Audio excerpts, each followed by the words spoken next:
বিসমিল্লাহির রহমানির রহিম। ইয়া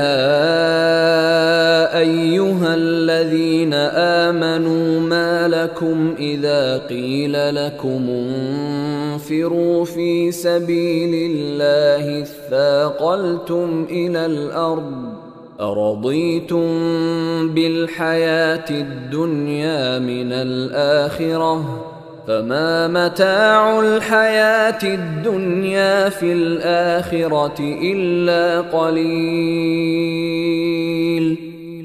হে ঈমানদারগণ, তোমাদের কি হলো যখন আল্লাহর পথে বের হবার জন্য তোমাদের বলা হয় তখন মাটি জড়িয়ে ধরো?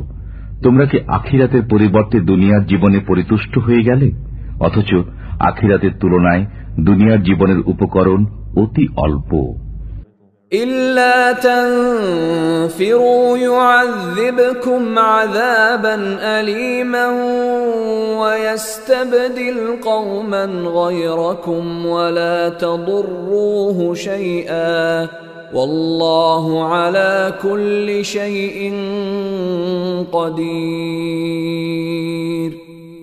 যদি বের না হও তবে আল্লাহ তোমাদেরকে যন্ত্রণাদায়ক আযাব দেবেন এবং অপর জাতিকে তোমাদের স্থলাভিষিক্ত করবেন। তোমরা তার কোনো ক্ষতি করতে পারবে না, আর আল্লাহ সর্ববিষয়ে শক্তিমান। ইল্লা তানসুরুহু ফাকাদ নাসারাহুল্লাহু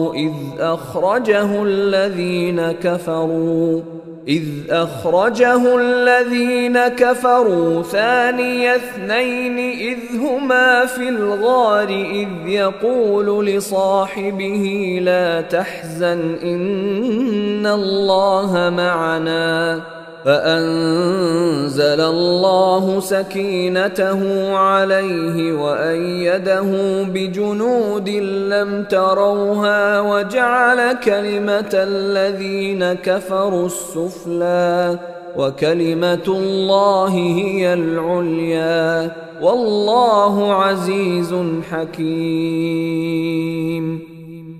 যদি তোমরা তাকে অর্থাৎ রাসূলকে সাহায্য না করো তবে মনে রেখো আল্লাহ তার সাহায্য করেছিলেন যখন তাকে কাফিররা বহিষ্কার করেছিল।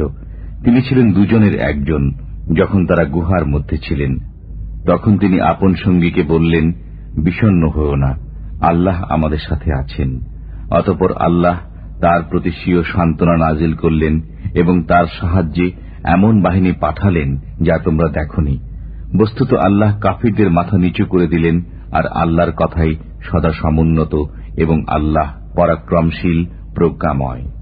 ইনফিরু খিফাফান ওয়া সিকালান ওয়াজাহিদু বিআমওয়ালিকুম ওয়া আনফুসিকুম ফি সাবিলিল্লাহ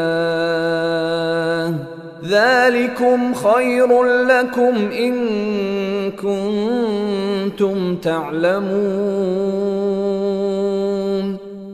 তোমরা বের হয়ে পড়ো স্বল্প বা প্রচুর সরঞ্জামের সাথে এবং জিহাদ করো আল্লাহর পথে নিজেদের মাল ও জান দিয়ে। এটি তোমাদের জন্য অতি উত্তম যদি তোমরা বুঝতে পারো।